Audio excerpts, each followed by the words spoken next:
Holy cow, there's a lot going on here.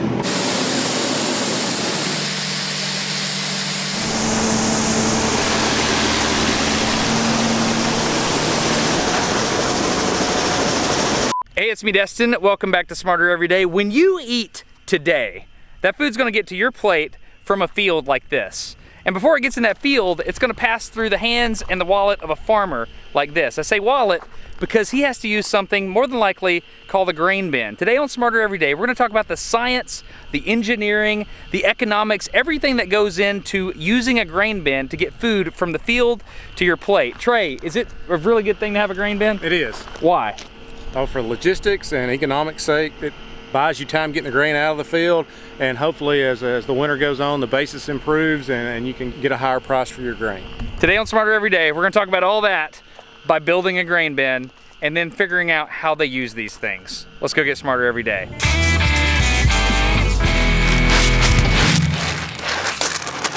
These things are everywhere.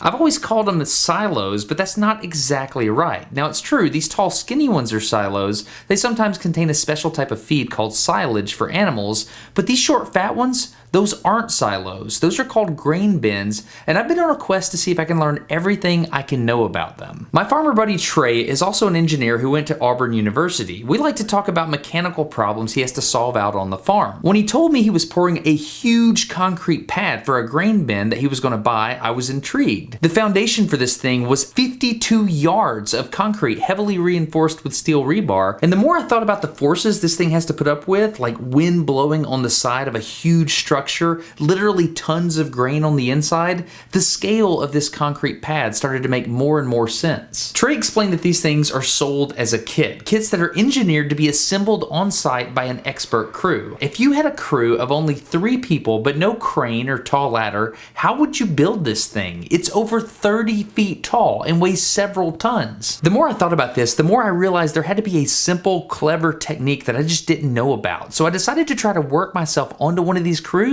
to see what I could learn over several days. So what do you call that tool? Punch. Yeah? You're just using a punch for alignment? Yeah. What's your name, man? I'm Danny. Danny, I'm Destin, man. Nice to meet you. Nice to meet you. And what was your name? Nicholas. Nicholas. Nice to meet you, dude. Pleasure. You guys go all over the place doing this? That's all we do, yeah. Really? The way it's gonna work is you're gonna build this ring and then use those jacks to do what? We'll bolt them jacks to these sidewall sheets, every other sheet, all the way around. Look at that center pump that right there. We'll jack them all at the same time. So it's a hydraulic pump? And so you just hydraulically jack it all the way around. Thing up, and then we put another ring on. Drop our jacks, connect to the next ring. Jack it up, takes the next ring, just keep pushing it up. It was immediately clear that there was a ton of work to do at this job site. So to earn the trust of the crew, I asked Danny, what is it that they did not want to do? And I immediately started doing that. So I have learned if you want to work on a crew, it really helps to do the crap jobs, because once you do that, you kind of establish credibility, and then they'll let you do some of the bigger stuff. But right now I'm assembling vents for the top of the roof line.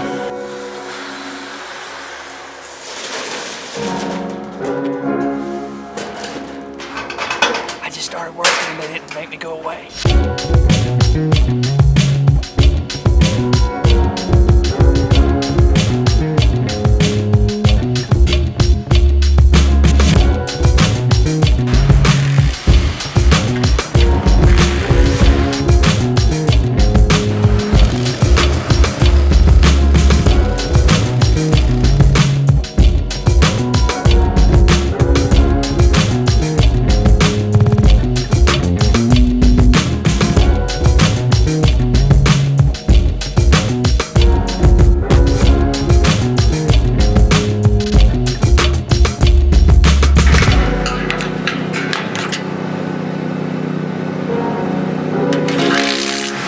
You know what's a big deal? Punches. Punches are a big deal because you stick it through one sheet of corrugated metal and you use it as a lever to align that sheet of metal on the back, and then you align it and then you can put a bolt through an adjacent hole. Punches are huge. This is a fascinating engineering marvel. It's a fascinating process to assemble. And I always thought, you know, they're pretty in a field with a sunset and maybe a hay bale or something. No, I'm gonna think about engineering when I look at these from now on, and I'm gonna think about punches, because punches are the best. At least today, punches are the best.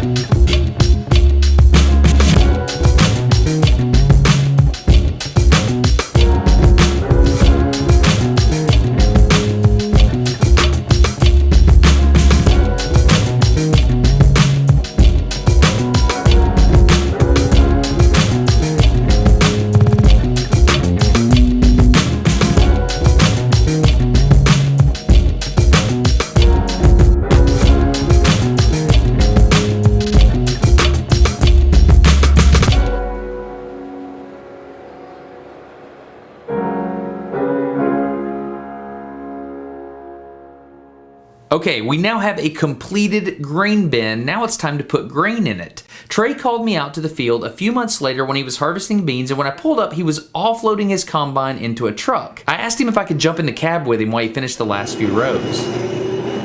Holy cow. There's a lot going on here.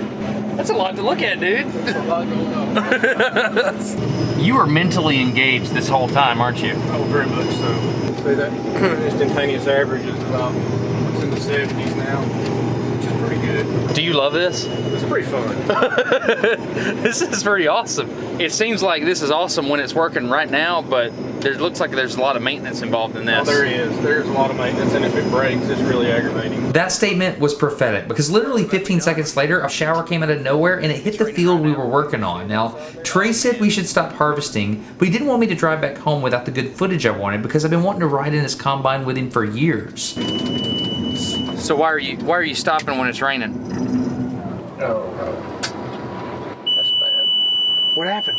I choked it down. It was at this moment that I learned that something as simple as a 30-second rain shower can lead to huge problems for a farmer. Because the crop got wet and we didn't immediately stop harvesting, it choked out the combine, which made me feel a little bit guilty because I kind of got Trey into this situation, but not really, because I got to see something firsthand I've often heard about farmers. When a farmer has a mechanical problem, they don't wait for help. They know their equipment inside and out, and they grab a wrench or a tool, and they just start taking things apart and fixing it immediately. It's very impressive. This is what's most impressive to me about farming. When you break it, there's nobody to call, is there? No. I won't lie, before I came over here, I was feeling sorry for myself because my lawnmower was bound up. Sure enough, about 40 minutes of this, Trey and his brother Clay had everything figured out and working again.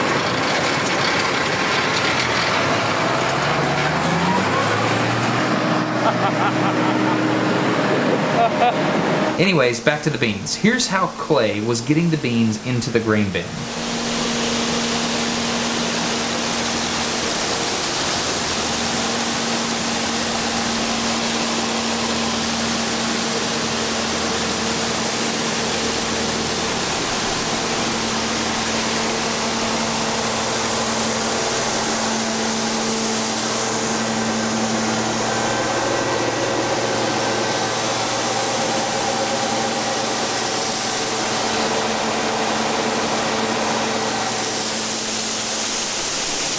How long does this take?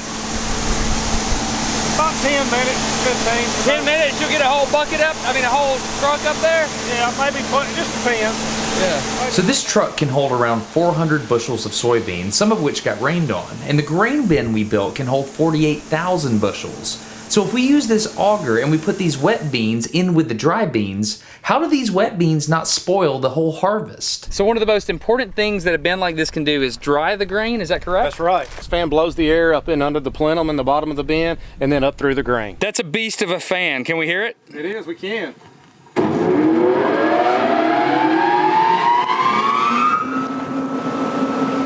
Dude, that thing's eating some air, man. It is. So Trey mentioned a plenum. Remember that flooring they put in when they were assembling the grain bin? That's what he's talking about. It's got holes in the floor that are just big enough for the fan to blow air through, but not so big that grain falls through it to the bottom of the grain bin. That means the entire floor acts like ductwork to evenly distribute the air through the grain. When the beans are first loaded into the bin, because it's straight out of the field, the moisture level might be too high to store long term. Things like mold or fungus could be an issue. In order to increase the storage life, the moisture has to be brought down. The fan blows goes to the bottom of the grain and then moves up through all of the grain all the way to the top.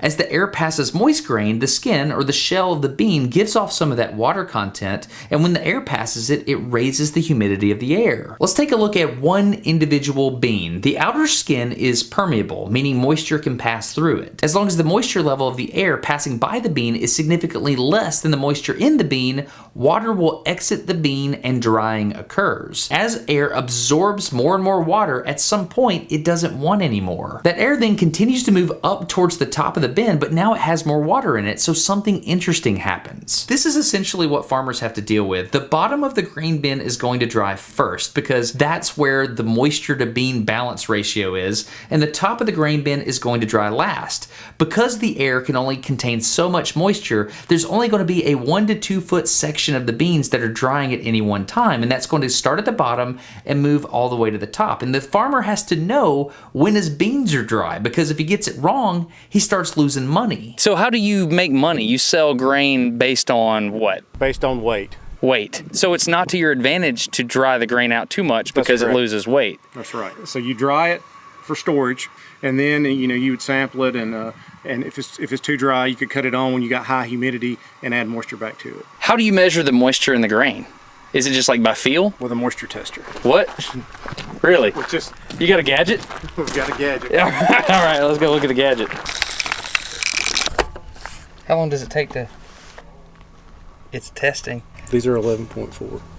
11.4%. How did it do that? I don't know how that works. What's an ideal moisture level in I your think beans? 12 or 12 and a half. I'll have to look. I can't remember. So if you get paid per weight of the bean, Right. but it's measured in volume. Trey showed me a little tool called a test weight scale. You fill it up with beans and it gives you an idea for the weight of your crop based on the packing factor. So as a farmer, are you trying to hit a certain moisture level and size of the bean?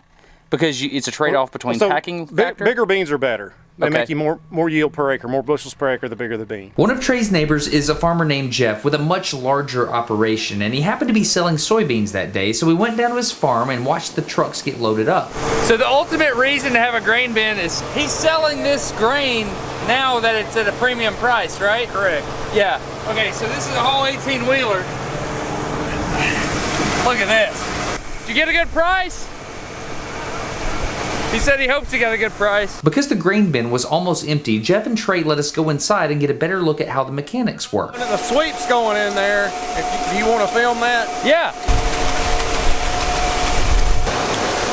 Holy cow. Trey explained that once the grain falls due to gravity, there's an auger that crawls around the floor and pushes the grain towards the center, where another auger that's built into the floor can push it out so it can be loaded onto the truck. He also explained that the inside of a grain bin is one of the most dangerous places for farmers. So you can get down in it, Right. and it can entrap you. Right. And so you get caught up in that grain as that wall flaps in, and either one gets suffocated or two get wrapped up in the auger. It would be a bad way to go. So this is a pretty dangerous place to be. Right, and so that's why we're here. That's why we don't walk over there. And as well as if this bin was full, you wouldn't want to walk across the top of it if it had been dried or crusted over or anything like that, because it could collapse. Like voids in the middle of it. Yep. That happens? That happens, and also a lot of times people will get in these bins when they're augering this out. They get stopped up and try to get it unstopped or something like that, and then it'll cave in. You'll get moving grain and you get sucked in like quicksand. We were able to enter this grain bin because it was almost empty and we were walking on the floor, but I'm really glad we could because it gave me a moment to reflect. Grain bins are super important. They're one of the most important tools for efficient farming and for the security of our food supply. And as you know, the key to keeping grain bins like this full, it's farmers. Farmers are the backbone of America. What I'm learning about farmers like yourself, Jeff, is that you guys are good at meteorology, biology, right? Math. You're good at engineering and making stuff work in the field, and economics. So you guys have to do everything. Pretty much. But We may not be good at it, but we have to do some law. I've noticed every farmer that I say that to, Accounting. Every farmer I say something to, they say that immediately after I mention how difficult their job is. They always say, "Yeah, but we ain't good at it." Blah blah blah. Y'all are sandbaggers, is what you are. Yeah. Well, you hire people. I got a guy that helps me with my marketing. I got a good accountant. You pay people for their services that are good, and then you try to make the rest of it work out. So you guys are businessmen like no other. There's no other job in America like this, is there? I don't know. I stay on the farm. That's awesome. You guys are good. You all are sandbaggers. I'm convinced that farmers are the smartest people out there, but you like to pretend like you're not. We're not very smart. Whatever. This episode of Smarter Every Day is sponsored by HelloFresh, a meal kit delivery service where they send you ingredients to your house and you just follow a simple 6-step recipe and you can make awesome food. I'm going to see how my kids do with this. You ready? Yes, sir. Go for it. You got it. Whole garlic cloves. Do you have any idea how hard it is to grow food? I've been trying to grow cornses for years. It is a challenging thing. I am thankful for farmers. I'm also thankful for HelloFresh, who brings the food to my house in ways that we can turn into a delicious meal without doing anything. Think about my kids in there, 10 and 12. They're making an awesome meal just by following a recipe. You can totally do it if they can do it. Think that through. HelloFresh is now from $6.99 per serving, and you can get 8 free meals in your first month by going to HelloFresh.com. Use the promo code SMARTER80 at checkout. That's like an $80 value. There are 3 plans to choose from, and you can switch whenever you want. Seriously, look at this. My kids are like making sauces and stuff. That's awesome. If you want to try HelloFresh, I totally recommend it. Go to HelloFresh.com and use the promo code SMARTER80 at checkout. Get yourself a discount and get out of that recipe rut. Start eating interesting things that you make yourself. It's awesome. All right, I hope you enjoyed this episode of Smarter Every Day. I hope you appreciate farmers. Please consider subscribing if this kind of content is what you want to see on Smarter Every Day. And be praying for my cornses every year. It doesn't work out for me. We'll see how it goes. I think we're going to win this year.